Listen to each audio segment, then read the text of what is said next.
तो ये है lecture 2 of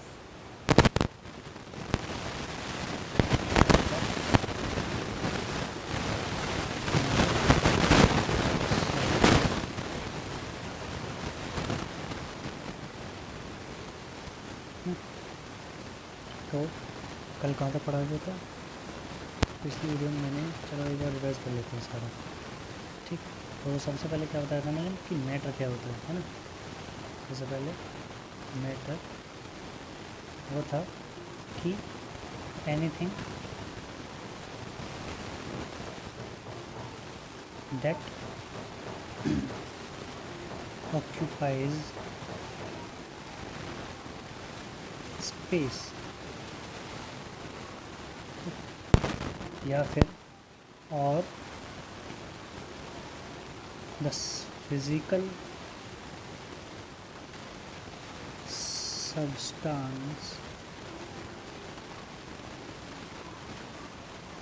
substance are made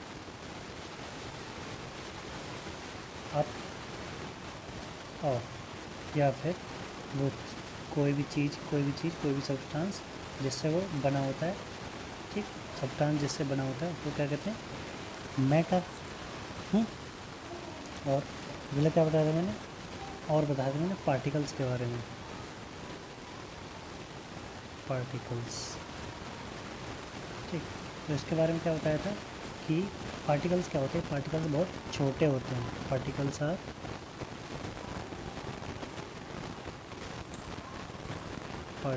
are very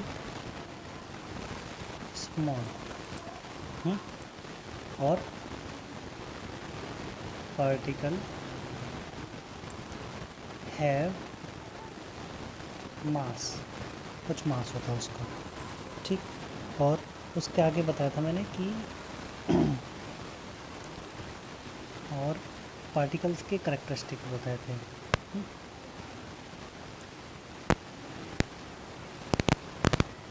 characteristics of particles, ये क्या क्या बताया था मैंने। पहला बताया था particles have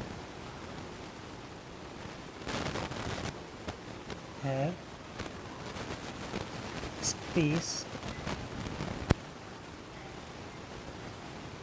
between them.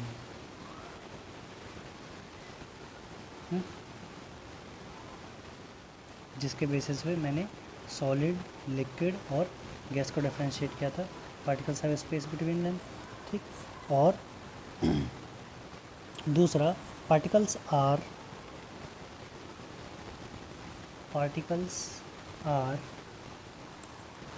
continuously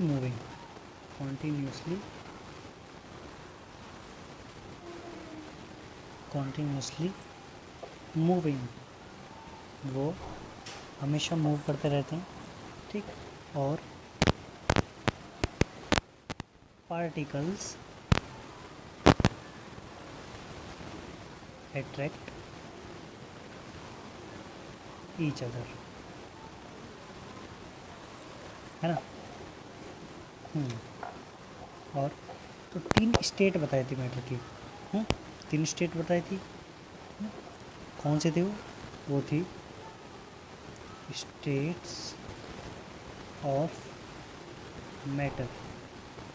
वो कौन कौन से बताई थी। पहले बताई थी सॉलिड,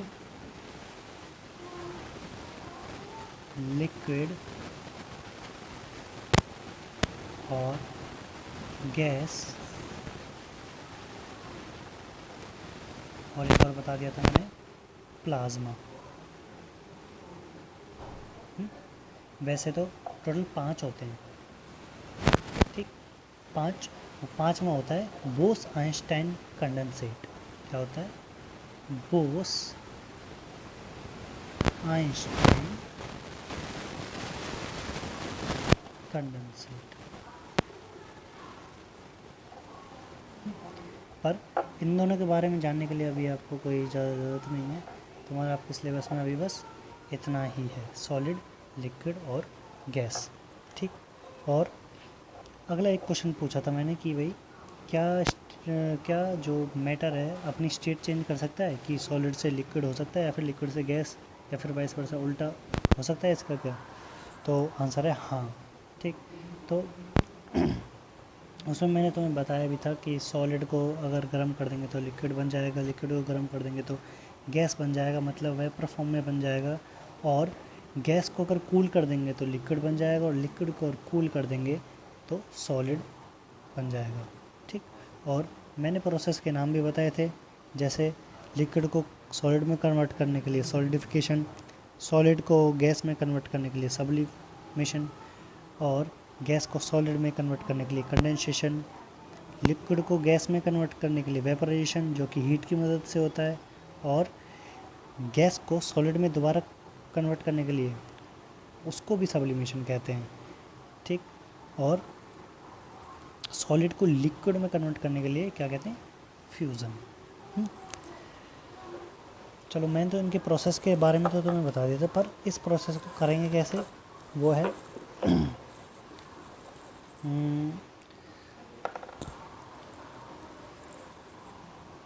जैसे अगर सॉलिड को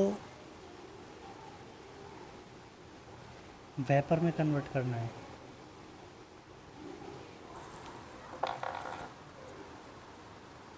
ठीक, अगर वेपर में कन्वर्ट करना है तो क्या कर सकते हैं हम? हीट कर सकते हैं इसको। हीट कर सकते हैं। जैसे अगरबत्ती होती है, हमारी अगरबत्ती होती है तो उसको जला दी तो वो किस में कन्वर्ट हो रहा है? डायरेक्ट गैस में, और उसका कुछ रेसिड्यू बचता है। और सॉलिड को लिक्विड कन्वर्ट करने के लिए क्या कर सकते हैं? मेल्टिंग कर सकते हैं, पिघला कर सकते हैं उसको, मतलब टेम्परेचर इंक्रीज़ करके बढ़ा के उसको सॉलिड को क्या कर सकते हैं? मेल्ट कर सकते हैं।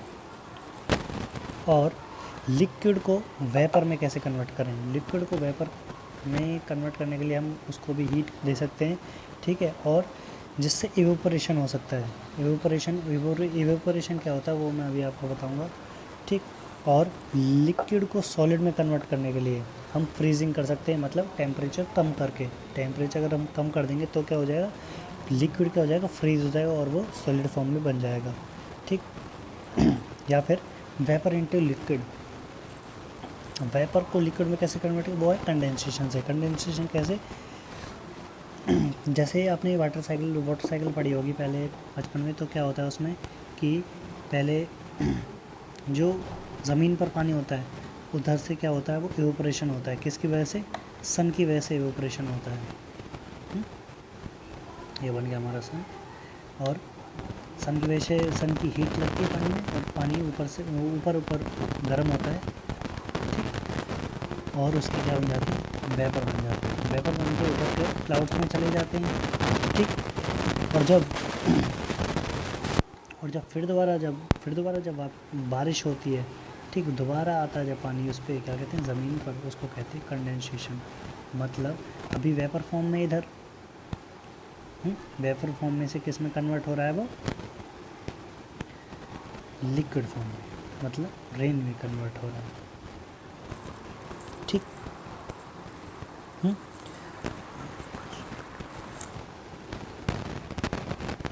और ये कंडेंसेशन होता कब है? ये जब होता है जब pressure of vapour become equals to maximum pressure of the liquid. जब वेपर का प्रेशर लिक्विड के मैक्सिमम वो प्रेशर पे हो जाता है ना, जब कंडेंसेशन होता है एट सेम टेम्परेचर। चलो, तो अब आगे बढ़ते हैं, ठीक। आगे आज हम पढ़ेंगे effect of pressure on solid liquid gas, या फिर effect of temperature on solid liquid gas. मतलब टेम्परेचर का इफ़ेक्ट क्या पड़ेगा मैटर पर, और प्रेशर का इफ़ेक्ट क्या पड़ेगा। तो सबसे पहले हम प्रेशर का इफ़ेक्ट पढ़ते हैं, ठीक। इफ़ेक्ट ऑफ प्रेशर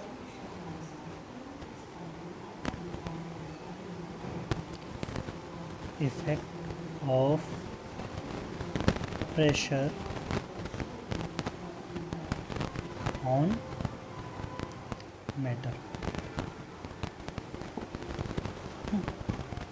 अब ये मैं तुम्हें समझ, पहले सॉलिड का देखते हैं।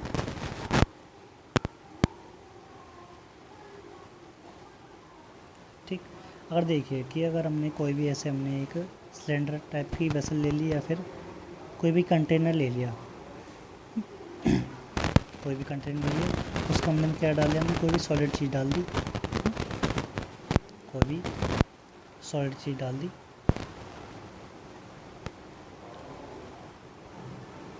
ठीक, और इधर एक लगा दिया हमने पिस्टन।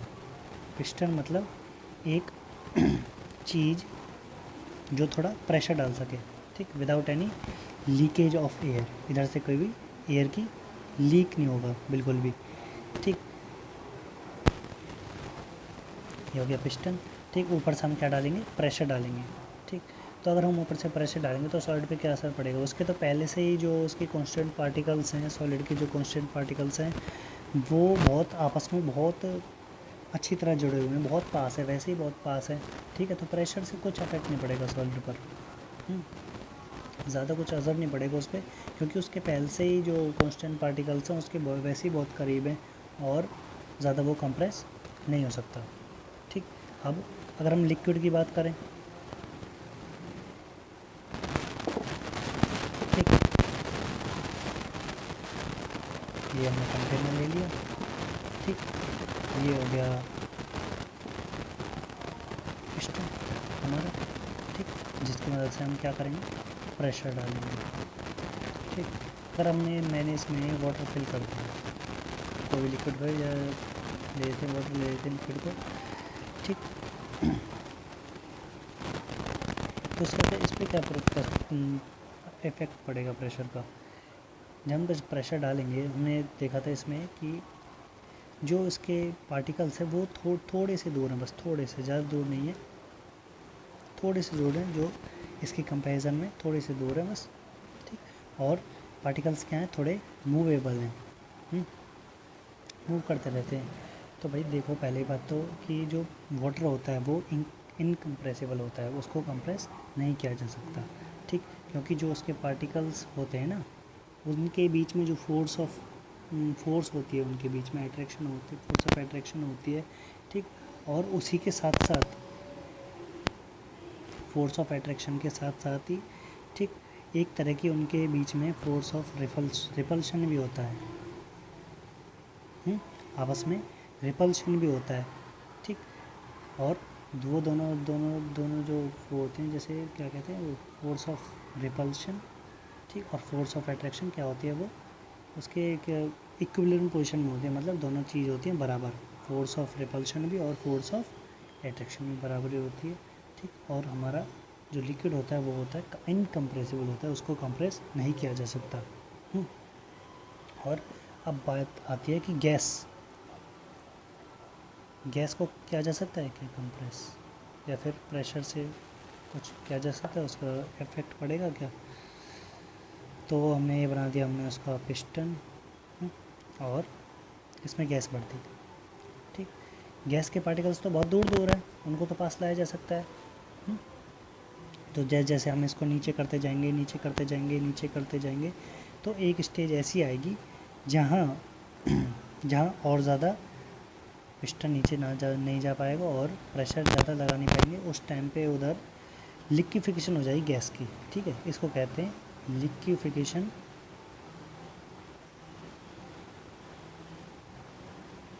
Of gas. ठीक, किस में कन्वर्ट हो जाती है गैस, लिक्विड में कन्वर्ट हो जाती है। ठीक, जैसे CNG है, जैसे CNG है, क्या कहते हैं उसको, कंप्रेस्ड नेचुरल गैस।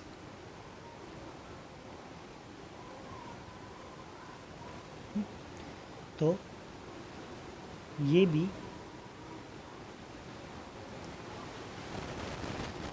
ठीक, तो ऐसे हम इसको गैस को कंप्रेस कर सकते हैं और गैस का लिक्विफिकेशन कर सकते हैं, मतलब लिक्विड में कन्वर्ट कर सकते हैं उसको।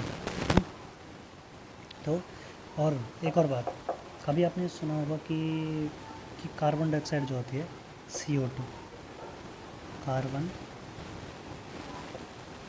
डाइऑक्साइड जो होती है वो सॉलिड फॉर्म में भी होती है ना, वो सॉलिड फॉर्म में होती है, जिसको कहते हैं, क्या कहते हैं, उसको कहते हैं ड्राई आइस। क्या कहते हैं? Dry ice. ठीक, तो इसको भी ऐसे ही कन्वर्ट किया जाता है जैसे लिक्विडेशन, जैसे मैंने बताया ना कि गैस को किस में कन्वर्ट करना है, लिक्विड में कन्वर्ट कर रहे हैं, उसमें क्या कन्वर्ट कर रहे हैं, लिक्विडेशन कर रहे हैं गैस का। ठीक, तो इसी प्रकार हम ऐसे सॉलिड में भी बिना विदाउट इसमें क्या कहते हैं, विदाउट लिक्विड में कन्वर्ट करते बिना किए हुए हम डायरेक्ट गैस को किस में कन्वर्ट कर सकते हैं, डायरेक्ट किस में कन्वर्ट कर सकते हैं, सॉलिड में। कैसे कर सकते हैं? बाय अप्लाइंग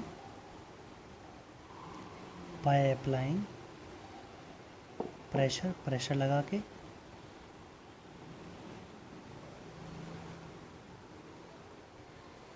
लगा के, या और कम करके, या फिर और by decreasing pressure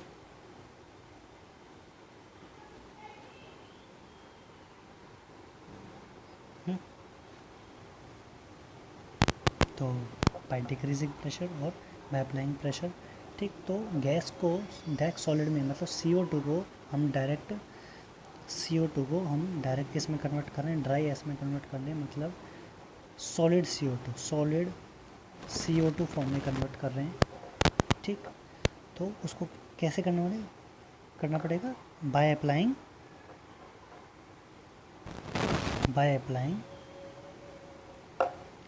very high pressure,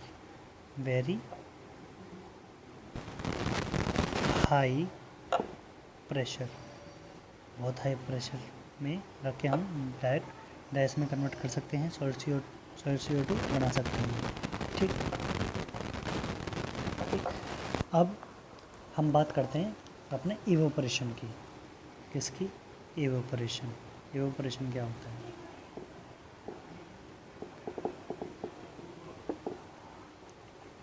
ठीक, अब इवोपरेशन का मतलब होता है कन्वर्जन ऑफ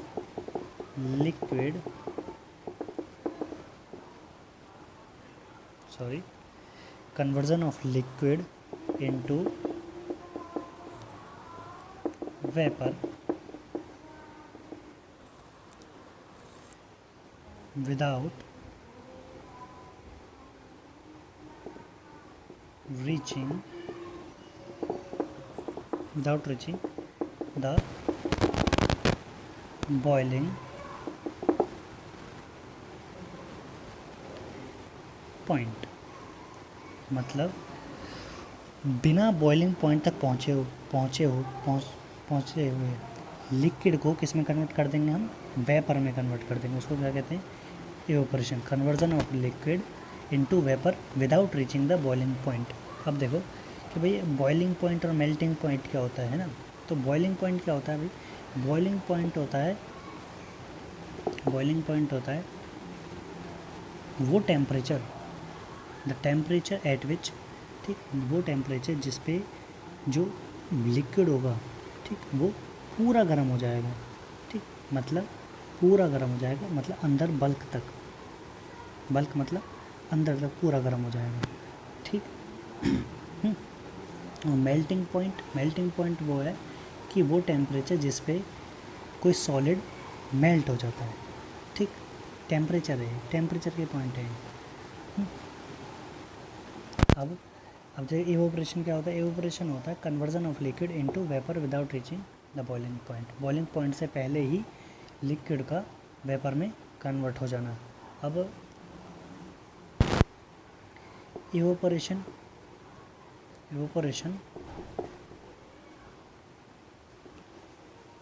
ठीक है, और इवोपरेशन और बॉइलिंग में क्या डिफरेंस है? ठीक, तो भाई तो इनमें क्या डिफरेंस है? इनमें डिफरेंस है भाई, इवोपरेशन में क्या होता है? इवोपरेशन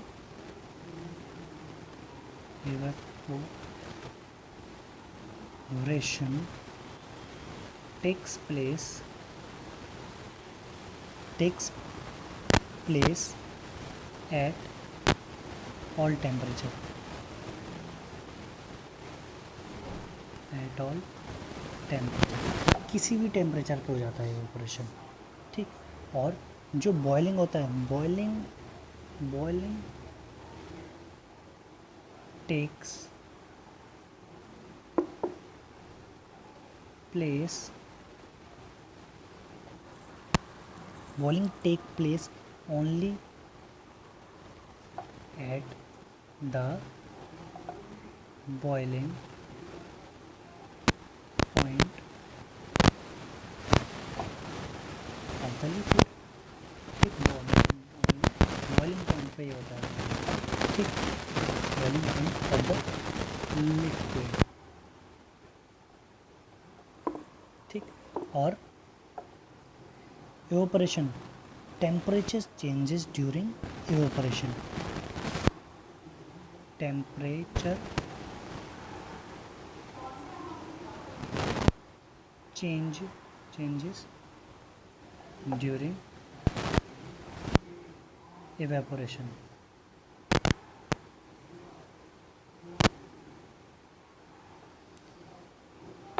evaporation होते समय टेम्परेचर चेंज होता है, ठीक। और बॉइलिंग में द टेम्परेचर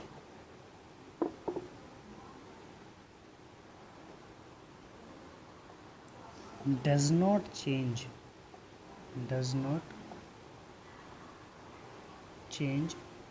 during बॉइलिंग, मतलब बॉइलिंग करते समय टेम्परेचर चेंज नहीं होता, ठीक। और जो इवेपोरेशन है वो बहुत क्या है, स्लो प्रोसेस है, it is a very slow process,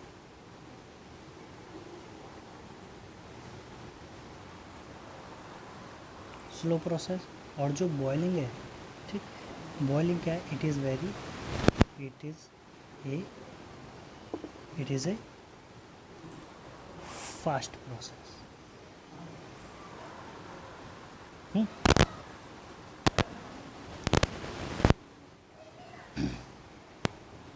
अगला डिफरेंस ये है कि जो इवेपोरेशन होता है, इट टेक्स प्लेस ओनली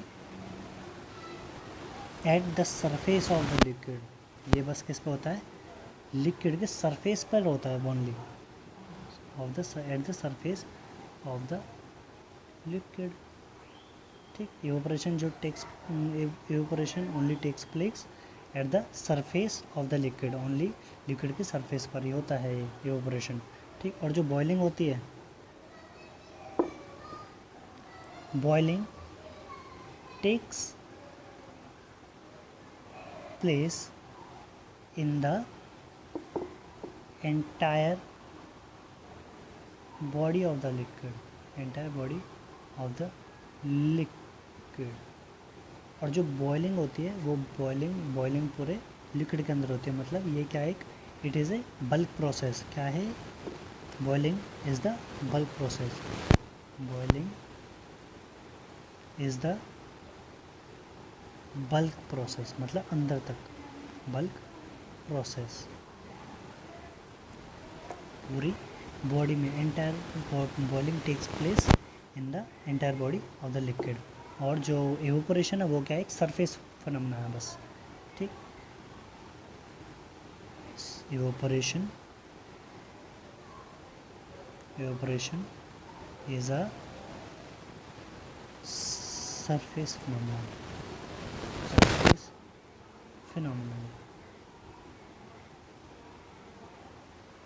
ठीक, सरफेस फिनोमेना है बस एक।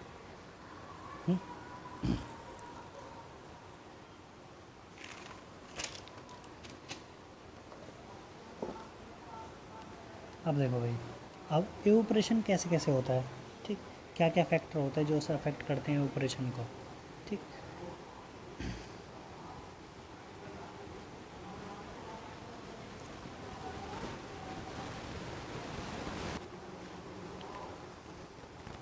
सॉरी, क्या हो रहा है?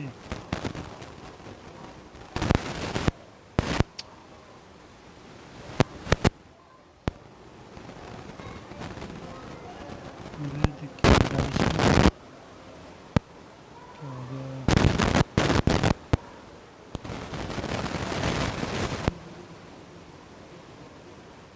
फोकस क्यों नहीं ले रहा है ये?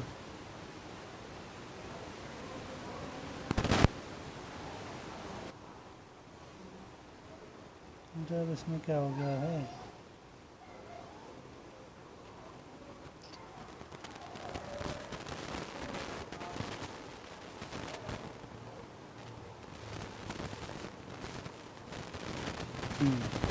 अब सॉरी, क्या बता रहा था मैं?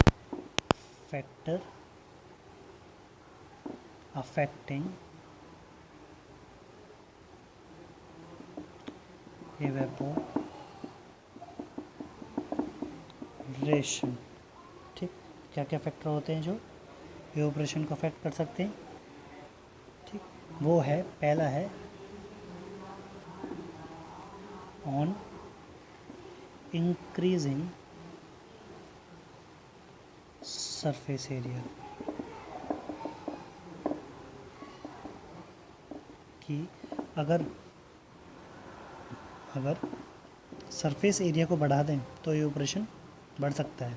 जैसे आपने ज़्यादातर देखा होगा, अगर हम छोटे कप में अगर हम कप में चाय लेते हैं, ठीक, गर्म चाय लेते हैं कप में, ठीक, तो वो थोड़े देर में ठंडी होती है। और अगर हम बाउल में ले लें किसी, ठीक, या फिर किसी कटोरे में ले लें जिसका सरफेस एरिया क्या हो, ज़्यादा हो, ठीक, तो उसमें क्या हो जाता है, वो बहुत जल्दी ठंडा हो जाता है। ठीक, वो just because of on increasing the surface area अगर हम बढ़ा देते हैं तो इवेपोरेशन भी जल्दी होता है और हीट क्या हो जाती है, हीट इवेपोरेट हो जाती है और हमारा जो दूध है या फिर कुछ भी है हमारे कंटेनर में वो ठंडा हो जाता है। ठीक, किस और कप में इतनी जल्दी नहीं हो पाता। ठीक, और मतलब इसका मतलब ये है कि on increasing surface area evaporation क्या होता है, बढ़ता है। ठीक, सरफेस एरिया अगर सरफेस एरिया अगर बढ़ाएंगे तो इवेपोरेशन भी क्या होगा, बढ़ेगा। ठीक, इवेपोरेशन भी बढ़ेगा। ये दोनों एक दूसरे क्या है, डायरेक्टली प्रोपोर्शनल है, कि अगर ये बढ़ेगा तो ये भी बढ़ेगा, और अगर ये घटेगा तो ये भी, अगर ये घटेगा तो ये भी क्या होगा, घटेगा। ठीक, अगला है हमारा on increasing temperature, on increase in temperature. ठीक, अगर हम टेम्परेचर बढ़ा देते तो उसका क्या इफेक्ट होगा इवेपोरेशन का, तो देखिए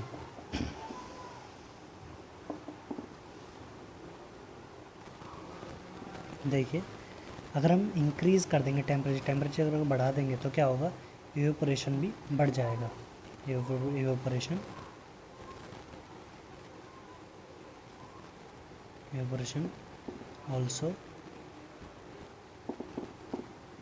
ऑल्सो इंक्रीज।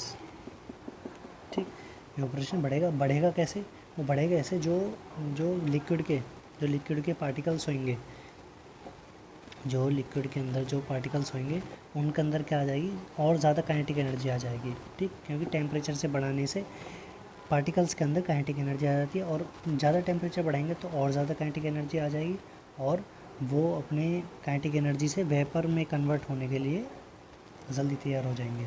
ठीक, तो इसका मतलब क्या है, with the increase of temperature with the increase of temperature with the increase of temperature, more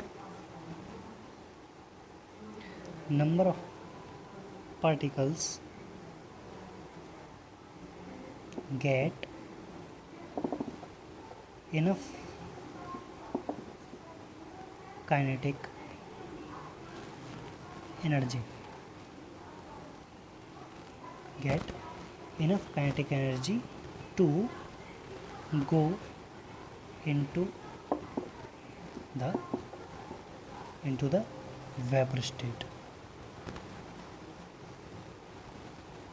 temperature को बढ़ाने से जो पार्टिकल्स होंगे वो ज़्यादा से ज़्यादा काइनेटिक एनर्जी ले लेंगे और वेपर स्टेट में कन्वर्ट हो जाएंगे। ठीक, अगला पॉइंट है ह्यूमिडिटी।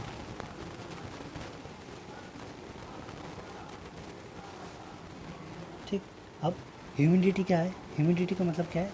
ह्यूमिडिटी होती है नमी, जो हमारे एनवायरनमेंट के अंदर जो हमारी नमी होती है, वाटर पार्टिकल्स होते हैं एयर के अंदर पहले से ही। तो क्या होती है? It is the amount of water vapour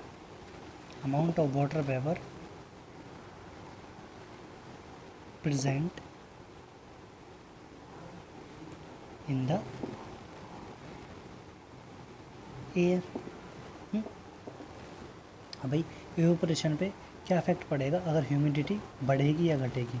देखिए भाई, अगर ह्यूमिडिटी ज़्यादा है एयर में पहले से ही, ह्यूमिडिटी अगर ज़्यादा है, ह्यूमिडिटी इज़ मोर, या फिर इंक्रीज़ हो रही है या फिर ज़्यादा है पहले से ही ह्यूमिडिटी एयर के अंदर, तो क्या होगा? हमारा इवेपोरेशन क्या होगा? डिक्रीज़ होगा। इवेपोरेशन क्या होगा? डिक्रीज़ होगा।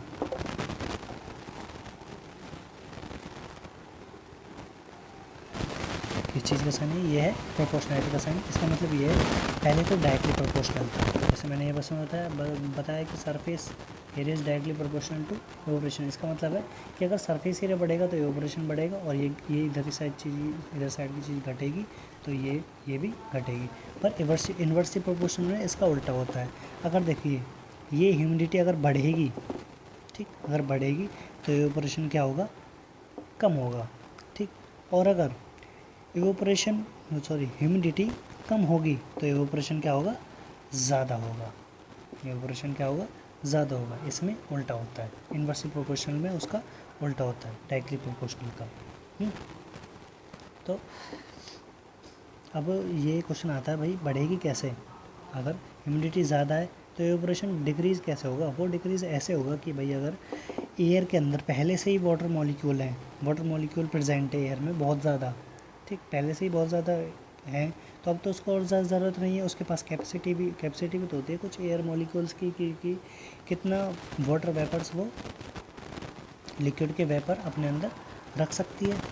ठीक, अगर पहले से पूरी होगी एयर के पार्टिकल्स के अंदर वो क्या कहते हैं, वाटर वेपर्स पहले से ही कम्प्लीटली फुल होंगे, तो उधर तो और ज़्यादा होगी नहीं अब एयर में। ठीक, तो इवेपोरेशन क्या होगा? कम होगा ह्यूमिडिटी की वजह से। और अगर ह्यूमिडिटी कम होगी कि एयर के पार्टिकल्स के अंदर बिल्कुल भी वाटर वेपर्स नहीं है या फिर कोई लिक्विड वेपर्स नहीं है, तो इवेपोरेशन क्या होगा? इवेपोरेशन ज़्यादा होगा। क्योंकि इवेपोरेशन में क्या होता है कि जो वाटर के पार्टिकल्स होते हैं वो इवेपोरेट होकर क्या बन जाते हैं? वेपर बन जाते हैं। ठीक, अगर एयर मॉलिक्यूल्स के पास अगर जगह होगी अपने पास रखने के लिए, वेपर को रखने के लिए अपने पास जगह है ह्यूमिडिटी में, उसके एयर मॉलिक्यूल्स के पास। ठीक, इसका मतलब क्या है? ह्यूमिडिटी क्या है? कम है। मतलब जो वेपर्स हैं एयर के अंदर वो बहुत कम है। ठीक, कम है तो उसके अंदर आ सकते हैं और वेपर्स लिक्विड के, तो इवेपोरेशन क्या होगा? इवेपोरेशन बढ़ेगा। इवेपोरेशन क्या होगा? बढ़ेगा। और अगर ह्यूमिडिटी ज़्यादा है तो इवेपोरेशन कम होगा। आसान सी बात है। ठीक, अगला फैक्टर है द विंड स्पीड। अगर हवा की स्पीड तेज़ या कम होगी तो क्या होगा? देखिए, वैसे भी हमें यही तो आसान सी बात है, जैसे हम कपड़े सुखाते हैं अगर, ठीक, कपड़े सुखाते हैं बाहर, तो अगर हवा तेज़ चल रही होती है तो कपड़े जल्दी सूख जाते हैं, ठीक। और अगर गीली होती है, सॉरी, वो अगर धीमी होती है अगर धीमी होती है स्पीड हवा की, तो हमारे जो कपड़े होते हैं वो देर में सूखते हैं। अब अगर विंड स्पीड ज़्यादा होगी तो इसका मतलब क्या होगा, इवेपोरेशन बढ़ेगा, डायरेक्टली प्रोपोर्शनल आएगा। इवेपोरेशन क्या होगा, इवेपोरेशन बढ़ेगा, विंड बढ़ेगी तो इवेपोरेशन भी बढ़ेगा। वो बढ़ेगा कैसे, क्योंकि जो विंड, वो क्या कहते हैं, वो पार्टिकल्स होंगे वाटर के जो पार्टिकल्स होंगे, तो वो उनमें वो हवा के साथ क्या चले जाएंगे, वो हवा के साथ चले जाएंगे, तो इवेपोरेशन बढ़ जाएगा और हमारे कपड़े जल्दी सूख जाएंगे, ठीक। मतलब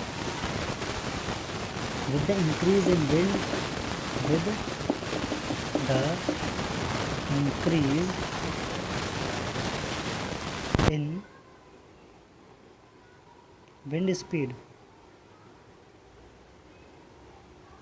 wind speed, the particles of water vapor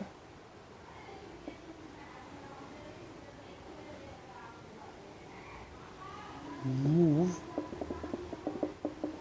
away with the wind के साथ उड़ जाएंगे।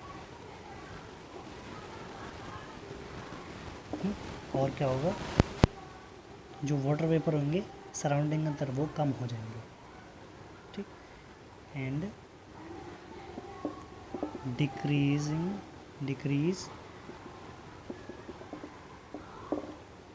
In the amount of water vapour in the surrounding में वाटर वेपर कम हो जाएंगे, और जो हमारे कपड़े के अंदर जो वाटर मॉलिक्यूल्स हैं वो एयर में चले जाएंगे और हमारा इवेपोरेशन हो जाएगा और हमारे कपड़े सूख जाएंगे। वाटर वेपर इन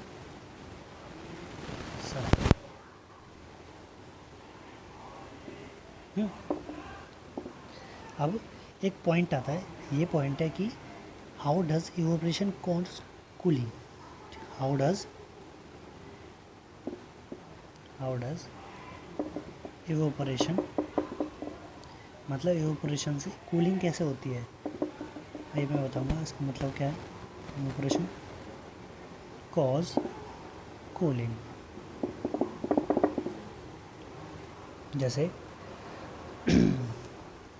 जैसे कभी आपने देखा होगा आपका हाथ बहुत गर्म है, जैसे गर्मियों के टाइम में हमारी पूरी बॉडी बहुत क्या होती है, गर्म होती है। तो हम कोई भी पानी अगर डालते हैं हम अपने हाथ पे अगर कोई भी पानी डालते हैं तो कभी वो क्या हो जाता है, इवेपोरेट हो जाता है, उड़ जाता है, और हमें क्या महसूस होता है, ठंडा ठंडा महसूस होता है। वो क्यों होता है, और भी कोई एग्जांपल है, जैसे अगर हम अपने हाथ पे कुछ भी, जैसे वो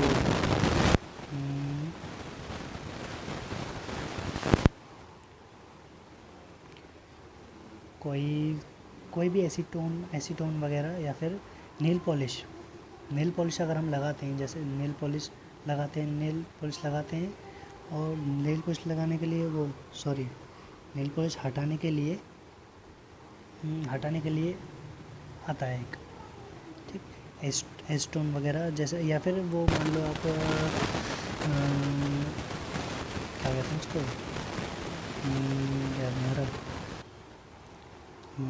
हाँ, थिनर नाम से आता है ना, थिनर यूज़ करते हैं हम, ठीक। उसको कभी अपने हाथ पे डाल के देखोगे तो क्या होगा, बहुत ठंडा ठंडा महसूस होगा। वो ठंडा ठंडा महसूस क्यों होगा, क्योंकि वो बहुत जल्दी इवेपोरेट हो जाता है,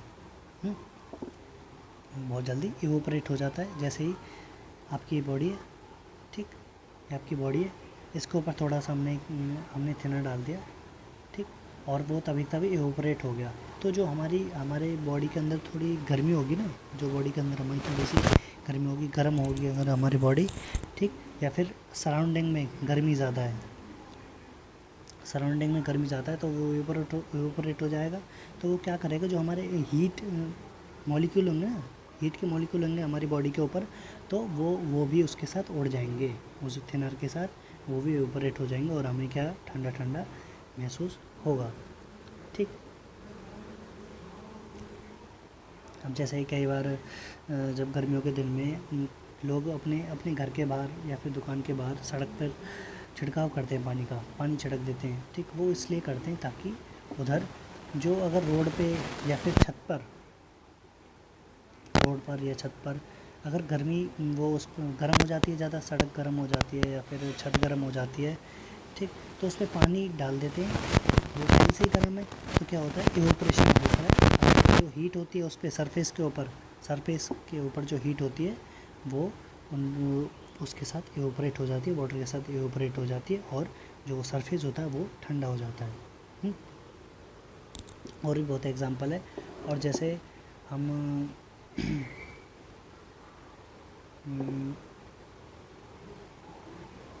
ठीक, और एक क्वेश्चन आता है कि why should we wear cotton cloth in summer. Why should we wear cotton clothes in summer.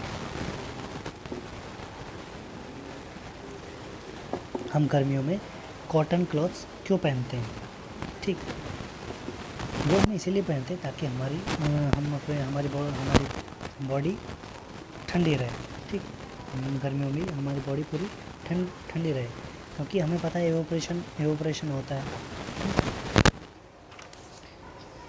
पहली बात तो ये है कि जो कॉटन क्लॉथ्स होते हैं वो एक अच्छे एब्जॉर्वर होते हैं। जैसे हमारा पसीना, हमें गर्मियों में क्या आता है, हमें गर्मियों में पसीना आता है और जो कॉटन क्लॉथ्स होते हैं वो उसको एब्जॉर्व कर लेते हैं पसीने को।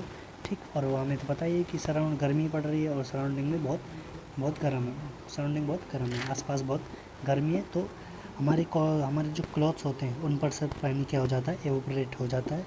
ठीक, और हमें गर्मी नहीं लगती। ठीक।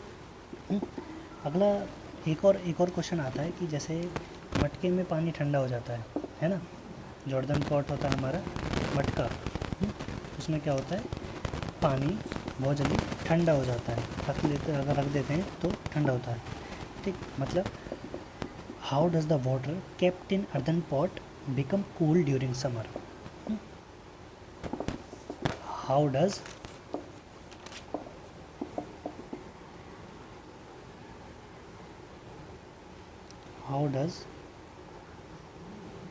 the water kept in earthen pot और या फिर मटका, earthen kept in earthen pot become cool in summer। वो इसलिए होता है कि जब when water evaporates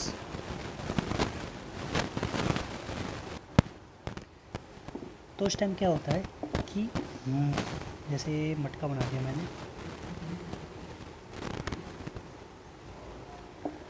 ठीक, और अंदर क्या भर दिया, पानी भर दिया, तो जो इसका सरफेस है ना, ठीक, जो गर्मी पड़ रही है तो सरफेस गर्मी पड़ रही है तो सरफेस क्या होगा, इसका सरफेस गर्म होगा।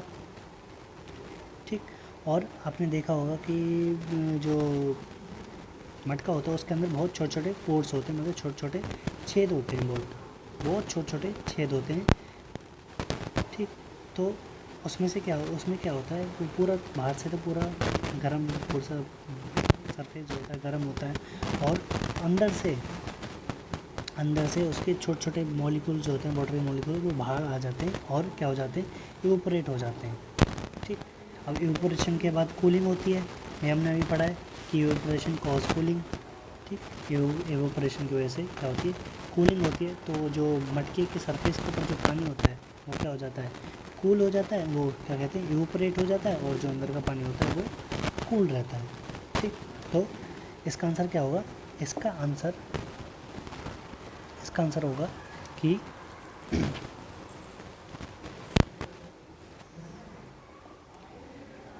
इसका आंसर होगा इन earthen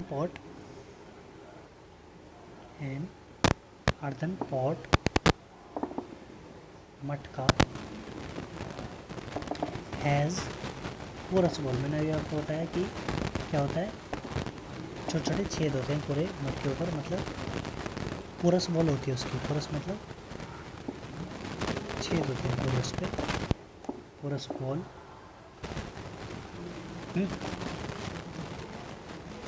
when water evaporates from the outer surface of the earthen wall,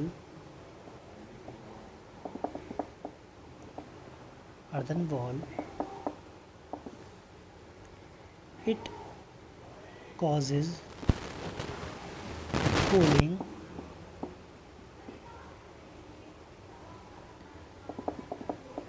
as a result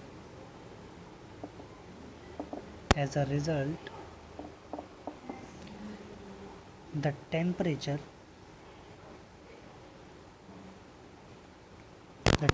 of water falls। मतलब कम हो जाता है वाटर का टेम्परेचर, मतलब ठंडा हो जाता है पानी। ठीक, और भी बहुत सारे क्वेश्चन हैं। अगली वीडियो में मैं तुम्हें सारे क्वेश्चन करके बताऊंगा, जितने भी इस चैप्टर में से क्वेश्चन बन सकते हैं। पहले तो हम अपने एनसीईआरटी की क्वेश्चन करेंगे, एनसीईआरटी में सारे कवर हो जाएंगे आधे से ज़्यादा क्वेश्चन तो। और अगर कोई इक्का दुक्का कोई क्वेश्चन होगा तो मैं आपको बता दूंगा पूरा। और हाँ, एक और चीज़ आपको कि ये नहीं बताया, लेटेंट हीट के बारे में बताना चाहता हूँ। ठीक, कि लेटेंट हीट क्या होती है।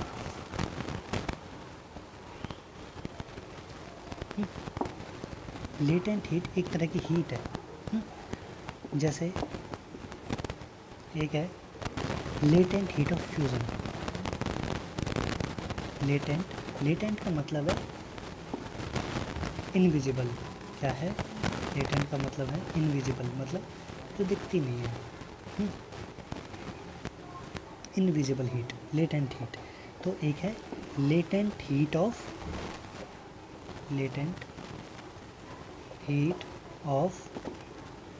फ्यूज़न। क्या है? Latent heat of fusion. ये है the amount of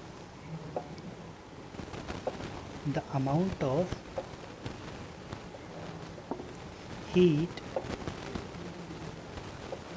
or energy required to change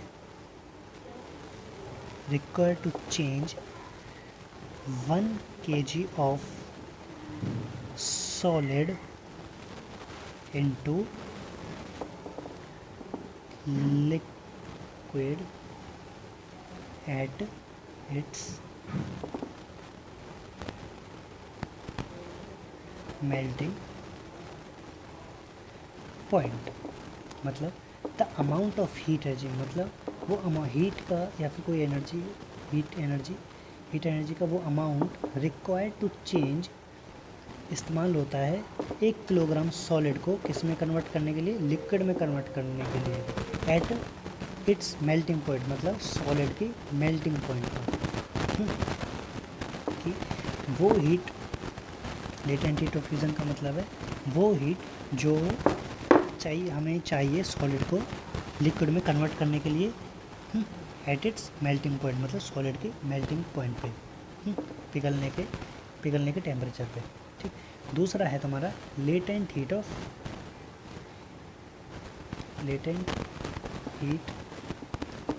of vaporisation. बहुत गंदी राइटिंग आ रही है वैसे। हाँ, एक हाथ से फ़ोन पकड़ रखा मैंने और दूसरे हाथ से लिख रहा हूँ तो समझ नहीं आ रहा। इसके अंदर देखता हूँ या फिर उसके अंदर, समझाने में बहुत गंदी राइटिंग आती है। चल छोड़ो, कोई नहीं, आपको अभी समझ तो आ रही है। लेटेंट हीट ऑफ वेपोराइजेशन, इसका मतलब है the amount of heat required, amount of heat energy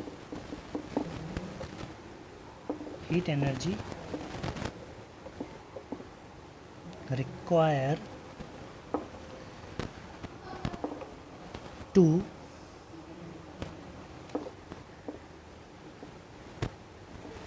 change 1 kilogram of liquid into gas at its melting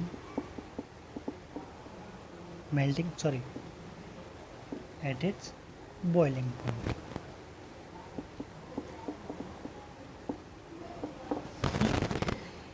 ये वो हीट है जो 1 किलोग्राम लिक्विड को किस में कन्वर्ट कर दे, गैस पे, लिक्विड के बॉइलिंग पॉइंट पर। The amount of heat energy required to change 1 kilogram of solid into gas at its boiling point. मतलब हीट एनर्जी रिक्वायर कि कितनी हीट चाहिए 1 किलोग्राम लिक्विड को गैस में कन्वर्ट करने के लिए, और लिक्विड के बॉइलिंग पॉइंट पर। तो आज हमारा चैप्टर होता ख़त्म।